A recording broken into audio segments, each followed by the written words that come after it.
Rhythm taking control, chasing dreams. Heartbeat sing, we're one. Heartbeat sing. Fala galera, bem-vindos ao Polêmicas Filosóficas Eu Não Dual. Eu sou Alisson Santos e aqui vocês encontram informações sobre os mais diversos e variados assuntos, tais como assuntos relacionados à história, à filosofia, à música, à cultura, ciência e também atualidades. Se você ainda não está inscrito no canal, já se inscreve, ativa o sininho e vem comigo adentrar nessa incrível jornada.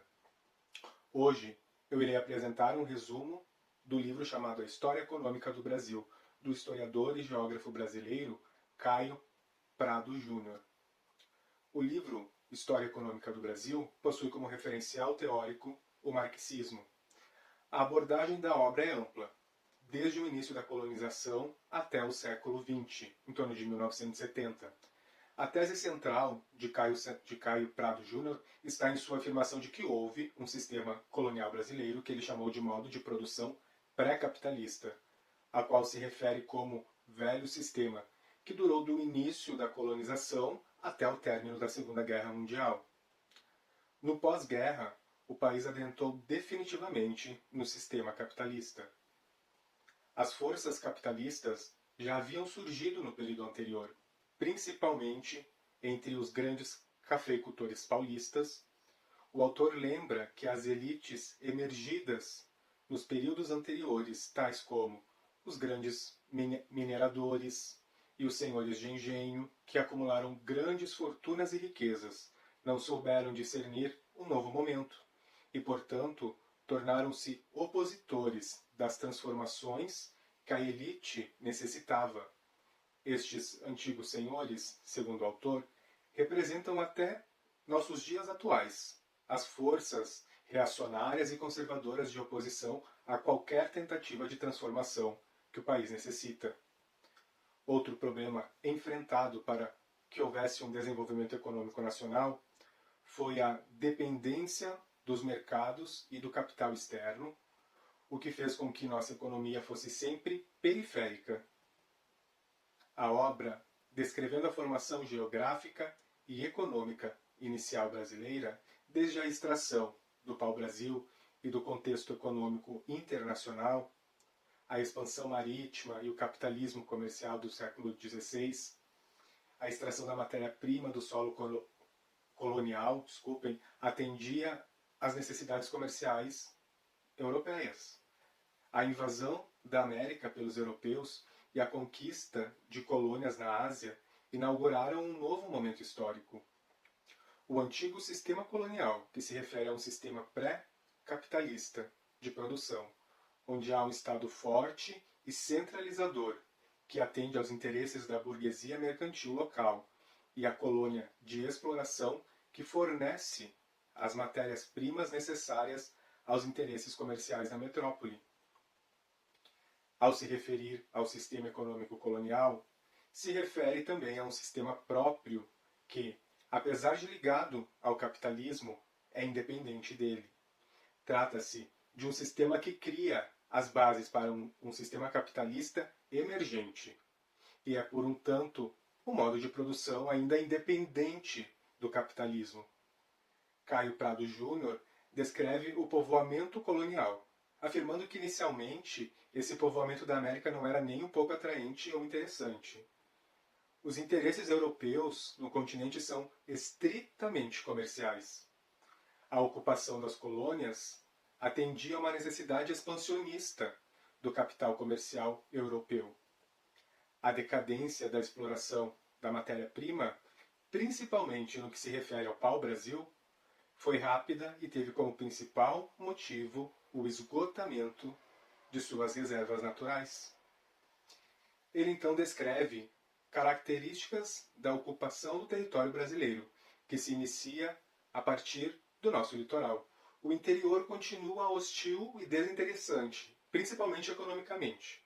A economia passa a ser ligada à agricultura de subsistência e às plantações de açúcar, para atender mercados europeus. Surgem, desse modo, as primeiras aristocracias oligárquicas regionais do país.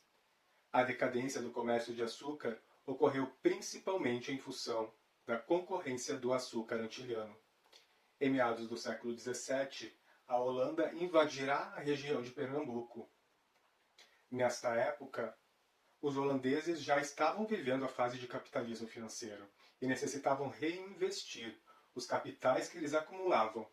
As companhias holandesas, então, que invadiram o Brasil, eram privadas e financiadas por seu próprio sistema financeiro capitalista. A expansão comercial de 1640 a 1770 inicia o texto com o final da União Ibérica e os resultados nefastos que essa união representou para Portugal. A expulsão dos holandeses do Brasil ocorre somente após a estrutura portuguesa com a Espanha. Estas transformações levam a uma drástica mudança nas políticas portuguesas na colônia. Iniciou-se um período de incentivo à emigração para o Brasil. Afora o monopólio de certas atividades econômicas, os colonos não encontravam embaraço algum de ordem econômica. Aqui, eles poderiam exercer livremente suas atividades, tanto dentro da colônia, quanto em relação com o comércio exterior. O principal objetivo de Portugal passa a ser retirar das colônias, os produtos que melhor possam ser comercializados na Europa, gerando assim riqueza à metrópole. Os principais produtos do período são o açúcar, o algodão e o cacau. Com a descoberta, entretanto, das Minas Gerais, há modificações na nossa economia, pois ocorre a transferência de parte da mão de obra das plantações de açúcar para as jazidas. O eixo econômico colonial é transferido para o Nordeste, para a região da mineração. Nas minas existiam dois tipos de trabalhadores: os das lavras, os mãos de obra escrava, e os faiscadores, eles eram livres e autônomos. Os escravos, em sua maioria, eram deslocados dos engenhos, atendendo à necessidade de exploração das jazidas. As Minas Gerais exigiram a criação de uma economia secundária de abastecimento destes trabalhadores mineradores. Entretanto, os metais preciosos que eram retirados abundantemente do Brasil e enviados para a metrópole, apesar do alto nível de prosperidade da região, não geraram grande riqueza à colônia. O esgotamento dessas jazidas será o principal motivo da decadência desta mineração. A colônia fica na obrigação de ofertar produtos de gêneros tropicais à metrópole por preços muito baixos, enquanto que toda a manufatura consumida na colônia deve ser adquirida da metrópole. Antes, a produção era de base no açúcar, porém com a queda dos preços deste produto no mercado internacional, a colônia passou a buscar alternativas de produção, como o algodão, visando o mercado europeu, principalmente as manufaturas de origem inglesa. A indústria complementar à agricultura continuou muito atrasada no Brasil. O Rio Grande do Sul, sendo uma região de defesa fronteiriça, passou a desempenhar um papel muito importante, com abastecimento de gado e mulas para o centro da colônia. Com o tempo, passou-se a investir nas charqueadas, surgindo uma elite pecuária aqui no Rio Grande do Sul. A economia deste estado foi basicamente de abastecimento do mercado interno da colônia. Até o século XVII, o capital que dominava era o comercial. Somente a partir do século XVIII, o capital industrial se desenvolverá de forma hegemônica. Há uma revolta contra os monopólios e quebra do pacto colonial. Os impérios ibéricos eles começam a entrar em declínio. As metrópoles tornam-se parasitas das suas colônias. Essa nova conjuntura mundial eleva a Inglaterra para o centro econômico do mundo. Os efeitos desta liberdade comercial, gerada pelo estímulo econômico, levam à transferência da coroa portuguesa para o Brasil em 1808. Os portos do Brasil são então abertos e isso leva a nossa economia a um avanço nunca antes alcançado. A coroa portuguesa, todavia, eleva os gastos da colônia. A chegada dos nobres europeus portugueses ao Brasil leva a uma grande mudança nos hábitos coloniais, propiciando a criação, por exemplo, de um mercado luxuoso para essas elites. Estes produtos de luxo elevam os custos das importações. Nisto, o Brasil viverá em constante déficit orçamentário, levando à crise do regime servil e fim do tráfico. Na realidade, com o advento do capital industrial, é necessária uma mudança nas estruturas econômicas coloniais. É preciso estimular o comércio interno, que só poderá existir com o surgimento de uma classe de trabalhadores livres. Ou seja, a escravidão precisa, neste contexto, ser abolida para que esse mercado possa se expandir dentro do Brasil. A grande transformação da segunda metade do século XIX até o final do Império se dará na revolução da distribuição das atividades produtivas. O renascimento agrícola será impulsionado pela abertura dos portos e da emancipação política, A crise do açúcar leva à decadência da força política do Norte e Nordeste. O Sudeste é favorecido com a cultura do café, artigo que encontra grande mercado na Europa. O café representa até a última das três grandes aristocracias do país, que são os senhores do engenho, os grandes mineradores e os barões do café. A pressão pela abolição leva a recrutar-se, então, mão de obra na imigração europeia.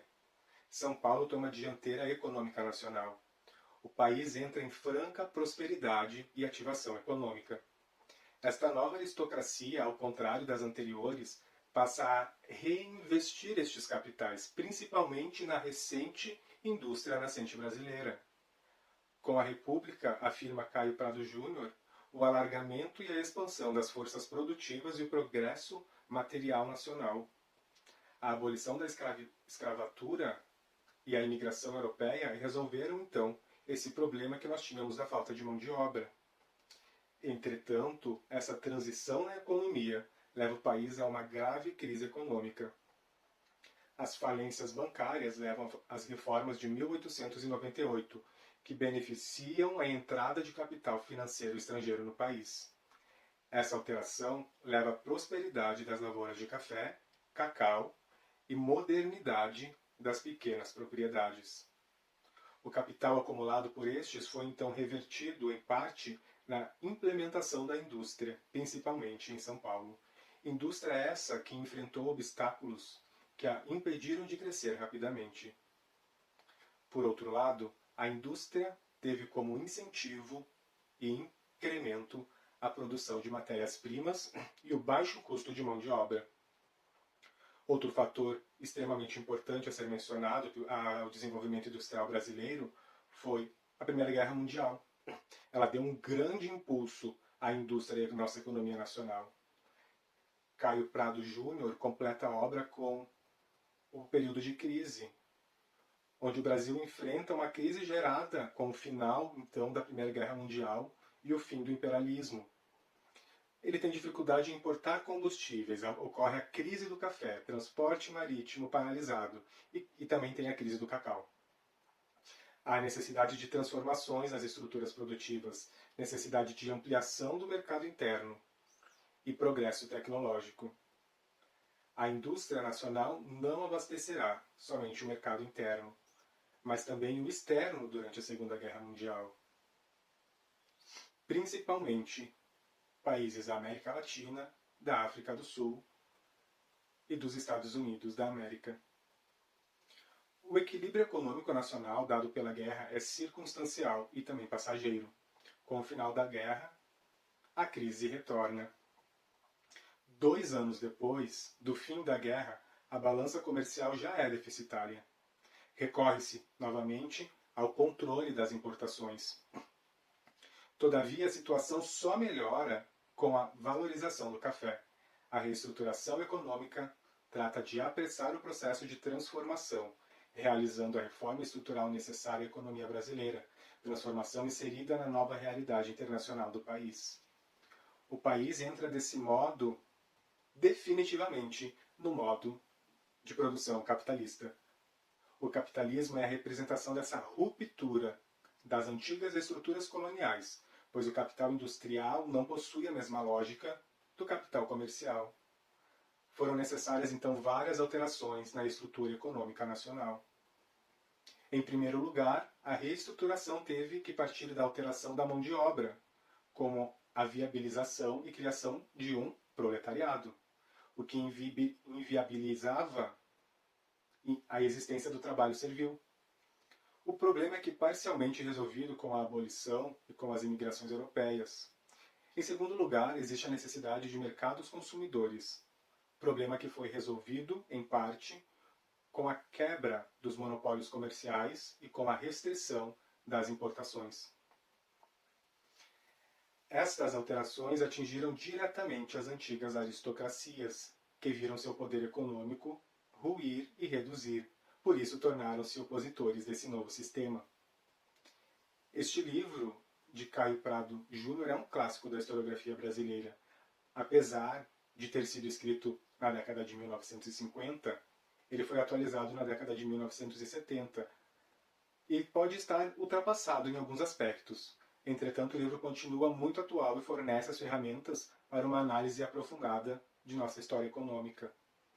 História econômica do Brasil não é leitura obrigatória somente a marxistas, mas a todos os interessados em desvendar as estruturas econômicas deste nosso incrível e grande país, principalmente os que sonham em alcançarmos um Brasil muito mais justo. Desde já, eu gostaria de agradecer a atenção de todos que conseguiram me acompanhar até aqui. Se curtiram o vídeo, não deixem de dar o seu like, de compartilhar, de comentar, para apoiar o meu trabalho e assim eu poder continuar produzindo conteúdo para vocês. Desde já, eu agradeço a atenção de todos, um forte abraço e nos vemos na próxima aula. Rhythm taking control, chasing dreams. Heartbeats sing, we're one. Heartbeats sing, we're one. Dance, life, control, dreams, dance.